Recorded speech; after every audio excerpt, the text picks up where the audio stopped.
Bismillahirrahmanirrahim. Dear students, Assalamu alaikum. My name is Dr. Muhammad Shafiq, and I am a lecturer at Department of Islamic and Pakistan Studies, West. As you know, the course I'm going to teach in this semester is called Introduction to Logic, and the course code is PHI 101, and this is lecture number 9. As you can see, the first slide of this PowerPoint lecture. Today's topic basically includes 2-3 basic things. The first one is I would try to introduce what is this online classes about. Then I would move on to what is the course structure, evaluation, the course importance, and its objectives. And at the end, I would try to explain all those topics which we have already discussed during our classroom lectures. So, first of all, let us begin with the introduction to online classes. What is it all about? As we know that HSC and CUST, they do not want you to waste your precious time anymore. Hence, CUST administration has come up with this mechanism, you may call it online classes or rather recorded lectures. These lectures would be recorded and then uploaded upon CUST media server, and the link of these lectures would be available on your KCMS account whenever you log in. So once you log in, you click on this link and you can directly access these lectures. And these lectures would be delivered to you one by one through KCMS. So you need to listen to and concentrate upon these lectures carefully. And if you have any questions, queries, or any comments, please note them down. And then you need to convey these through either KCMS or if you have got a WhatsApp group, whatever is convenient for you, so that these can be addressed before the start of a new topic in the next coming lecture. This is just to fully equip you and empower you to benefit from these recorded lectures effectively, so you can enhance your knowledge about the topics in logic.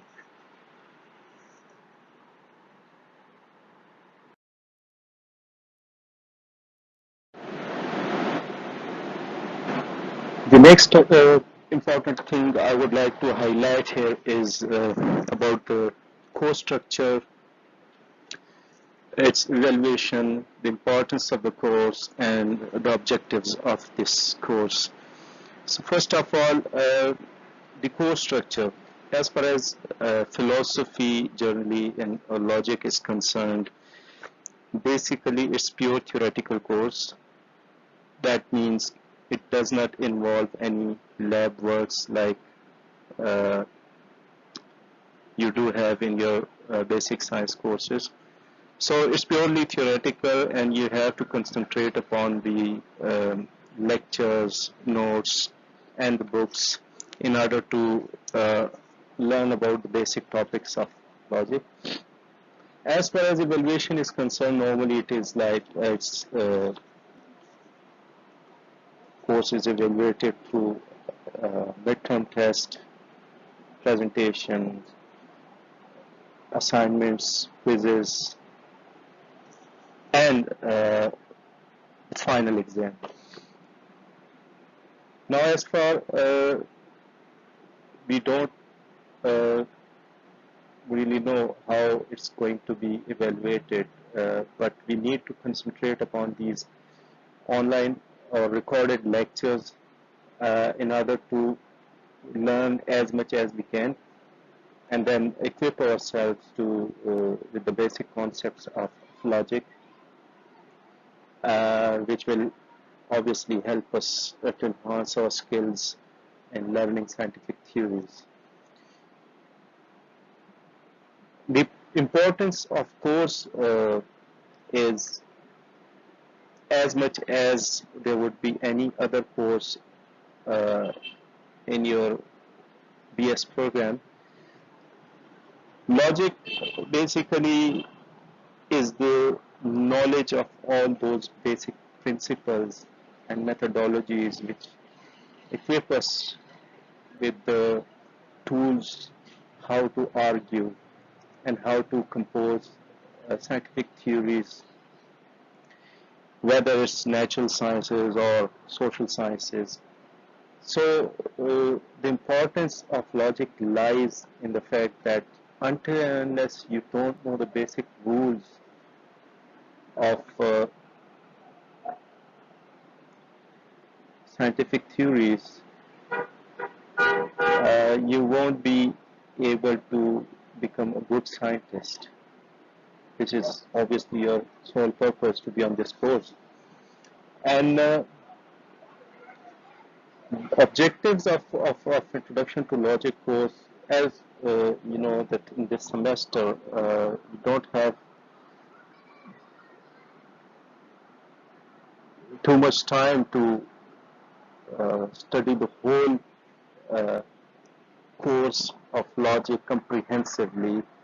Uh, we need to concentrate upon the basic course, the basic topics of and important topics of this course, which can give you the idea about logic and how it plays its role uh,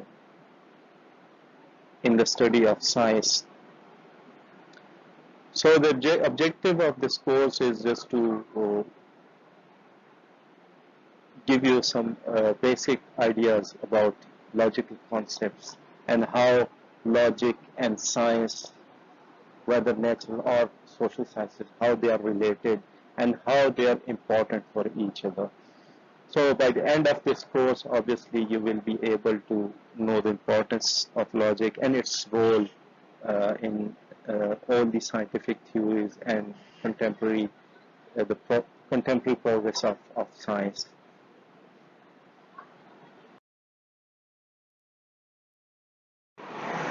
As I said, philosophy is concerned with all kind of knowledge, but with the passage of time, human wonders were expanded and grew in an enormous way. So, for his own facilitation, man basically divided the branches of knowledge into different branches and gave them titles. So all the knowledge about physical bodies and their relationships uh, become a science known as physics. On the other hand, knowledge about chemicals and chemical relationships, everything related to the chemistry, chemistry. Similarly, the knowledge about society, social norms, social relationships became sociology. So all those uh, branches of knowledge which were shaped in a way that they were concerned with some kind of solid concepts, they become different branches of knowledge. So the philosophy basically uh, gave birth to all these branches of knowledge. But there are still some matters which are discussed in philosophy, and they are still very much important, though not resolved yet. And once resolved, they might take a shape of another branch of knowledge. So at the moment, there are certain branches of knowledge which are still the part of philosophy as an academic discipline, and these are called the branches of philosophy. And there are four major branches of philosophy, we are going to discuss in this lecture, and they are called metaphysics, epistemology, axiology, and logic.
As I said, there are four major branches of philosophy, and which are called metaphysics, epistemology, axiology, and logic. So we'll discuss briefly what is all these four branches about. Metaphysics basically is a combination of two words, meta and physics. Meta means beyond, physics means obviously physics or physical world. So metaphysics is basically the study of all those things which are beyond this physical world. Basically, metaphysics studies the nature of being and beings. And there are two sub-branches of metaphysics called ontology and cosmology. In ontology, we discuss and we try to know the reality of existence. What is basically existence means? What is it to exist? Or what kind of objects, what kind of entities do exist in this universe? And what is the nature of their existence?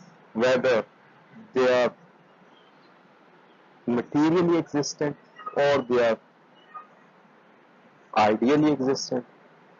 Then there are different schools of thought in metaphysics. Some philosophers think that the reality basically is ideal in nature, it is made of ideas. On the other hand, uh, some philosophers think that no, it is matter which exists. So the debate is still going on. The other sub-branch is, of metaphysics is cosmology, which is basically, it concentrates upon the knowledge about cosmos, about this universe, how this universe came into being, how does it operate.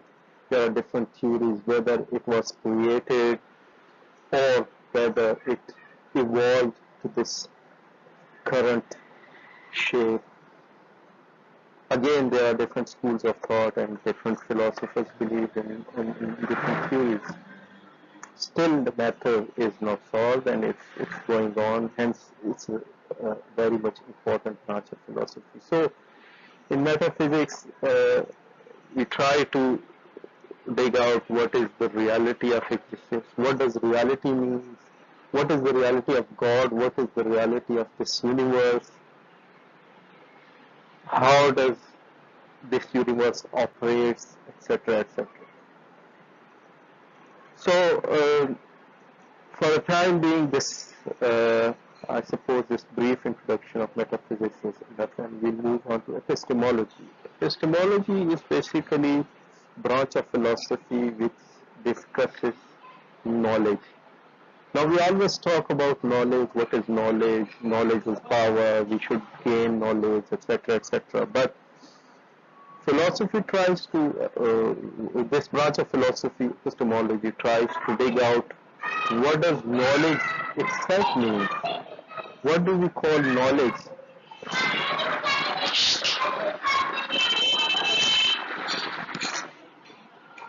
So what do we call knowledge itself?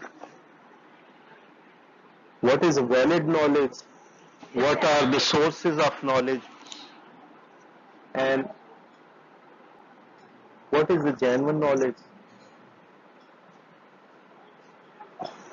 All these questions, again, are tried answered by different people, different philosophers of different times, differently. Some philosophers think that it is the mind which is basically the source of knowledge. On the other hand, some philosophers think that no, these are the five senses which basically provide us uh, the basic knowledge. Yet there is another school of thought which believes in intuitionism, and they think that intuition or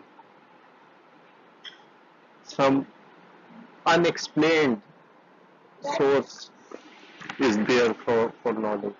So debate is still going on, and epistemology is about all these concepts and debates about knowledge, knowing the reality of knowledge, try to dig out the validity of knowledge, what are the basic sources of knowledge, etc., etc.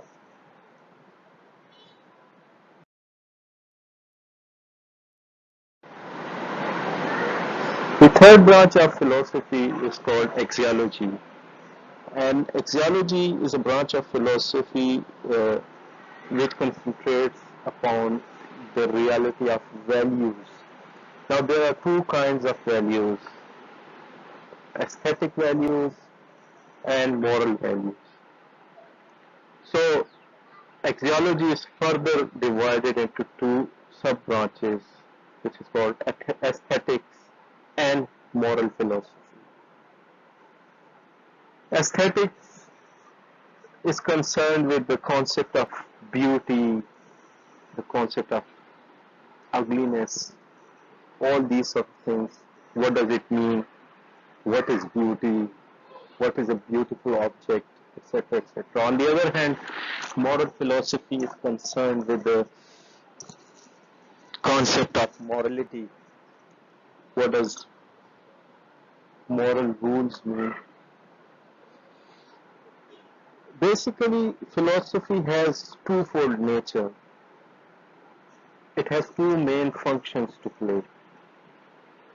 First function is to know the ultimate reality of this universe, and that function is basically played with the first two branches of philosophy, that is metaphysics and epistemology. Metaphysics tries to dig out the knowledge about the universe, while epistemology tries to dig out the reality about knowledge. The second function of philosophy is to devise certain rules and principles in order to which we can live a good life. And that is basically building up moral rules in order to live a good life in the society, and some principles, methods, and rules which can provide us foundation for our scientific knowledge. So, axiology and knowledge play the second role of philosophy, that is to devise certain principles and rules in order to live a good life here. Now, in moral philosophy, generally speaking, we normally talk about good and bad, such and such act is good, such and such act is bad, right or wrong, or such and such people are good and such people are bad. But moral philosophy goes a bit deeper, and it tries to dig out what is that particular thing which makes an action good or bad. We call someone a good person because he or she basically has good actions or good character. But what is that particular thing which makes an action good or a character good? For example, we talk about like telling a lie is bad thing, right? But what does it make bad? Whether the consequences of telling lies would lead to something bad, or whether telling lie itself is bad thing. Again, there are different schools of thought in moral philosophy. Some people think that it's mainly the pain and pleasure which makes an action good or bad. If an action yields me pain, that is bad for me. If it yields me pleasure, that is good for me. Again, These kind of philosophers are divided into two groups.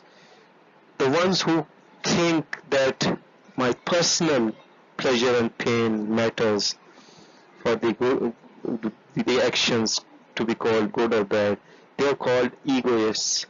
On the other hand, some people think that no, it's the society in general of which pleasure and pain matters.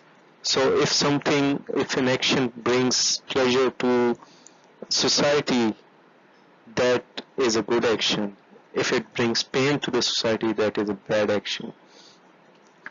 Another school of thought is utilitarianism. Utilitarians believe that if an action has a good utility, that for the society, that is good. Basically, they believe that maximum pleasure for maximum number. So if there are two given actions in a society and an action which brings pleasure to the majority of the society, that action is morally correct. Yet again, there is another school of thought in moral philosophy which believes that moral actions do not depend upon the consequences. Rather, moral actions depend upon the will. If your will is good, it doesn't matter the end of the action is bad, still your action is called good. On the other hand, if your intentions are bad, no matter if your action brings something good results, still it's called a bad thing. So this is basically moral philosophy and different schools of thought. Now the fourth branch of philosophy, which is our main concern, is logic.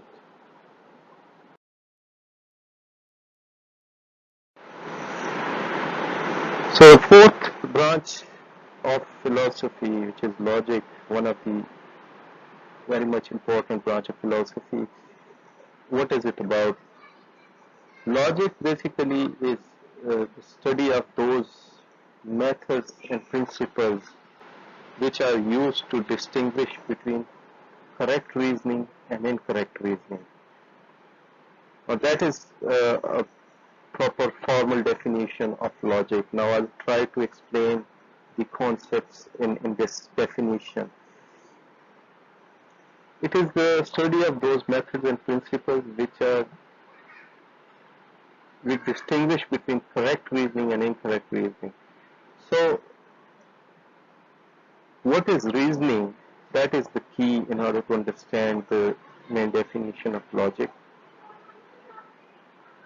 Reasoning basically, as I said earlier during this lecture, that uh, philosophy came into being when God created human beings. And human being has a peculiarity which is called intellect. And perhaps because of this peculiarity or this speciality, man was called best of the best or Ashraf al-Makhluqat. Because this is the only thing which man has got, and apart from man or human being, no other species has got. That is the power of thinking, intellect. So that basically defines the very nature of human being. So if we want to be called human beings, we need to concentrate and we need to utilize our intellect. So reasoning basically means when you try to utilize your intellect, when you try to utilize your power of thinking. So all of our lives, we are doing reasoning on any aspect or every aspect of our lives, right from the tiny bargaining in a market to a groundbreaking scientific theory. It's all about reasoning. Using force is not specialty of human being, because these, basically you have to convince people with your reasoning, your argument, not your force. You cannot do it like the beasts or animals. So you have to use your reasoning. That basically means in order to be a successful person in a society, you have to use your power of thinking. You have to use your reasoning. Now, how can you make your reasoning good? Or how can you improve your reasoning? There are certain rules and methods which govern this reasoning. So, in order to improve your reasoning, you have to learn these rules and principles. In order to be a successful person, successful part of this society, you need to be good in reasoning. And in order to be good in reasoning, you need to learn these methods and principles of logic. So all those methods and principles which distinguish between what is correct reasoning and what is incorrect reasoning, they are the main concern of logic. So we need to understand, we need to know, we need to learn these methods and principles. Hence we need to learn logic. Because without logic, without reasoning, obviously, suppose your mom sends you down to the market to buy some tomatoes, and you go to a cart and ask him that what is the price of tomatoes per kilo, and he goes, it's, for example, 20 rupees per kilo, and then you start bargaining, you start arguing with him that look, on the other cart he's selling for 15 or 16 or 18, then that person would stay, he would start arguing and reasoning with you. So whoever is good in reasoning will obviously convince the other person, and then if you're good in reasoning, obviously you'll have a good bargain and you'll buy tomatoes for a cheaper price. You'll take it home, you'll give it to your mom, she'll be happy, and you'll be rewarded for that. On the other hand, any groundbreaking scientific theory, if it is not logical, if it does not follow logical principles, nobody would accept it. Even ordinary people would not give any attention to it, let alone the scientists. So it is very much important for us to know these principles and methods of logic in order to be successful in our lives, not only as a human beings, but as professionals, no matter whatever setting we are in. And especially for you guys being students of science, this is very much important for you to know these methods and principles in order to become good scientists in the future.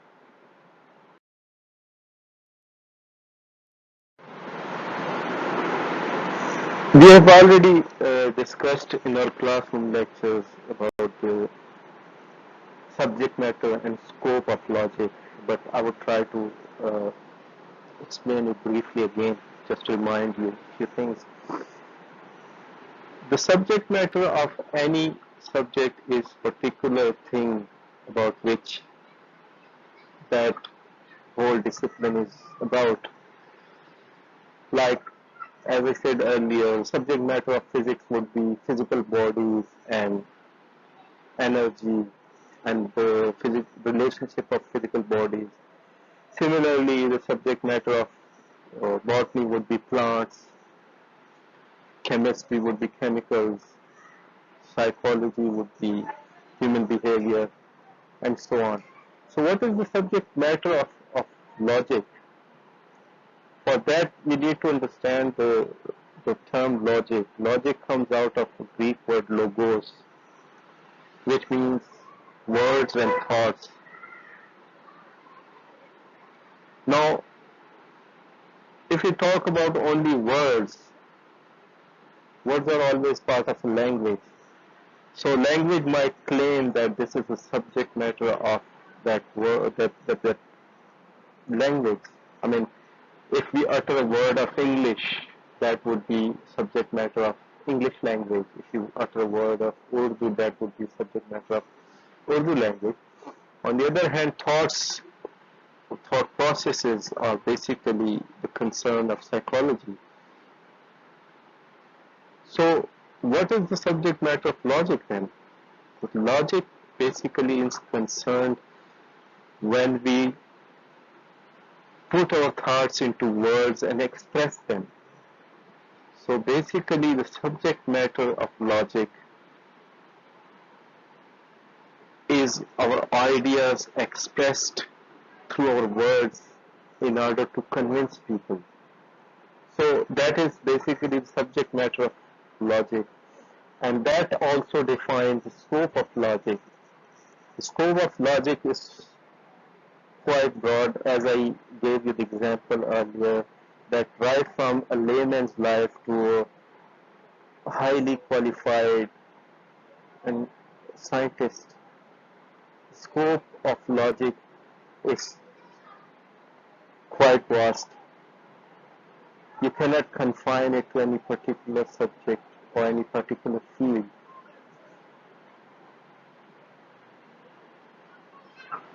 As much as human mind can go or think,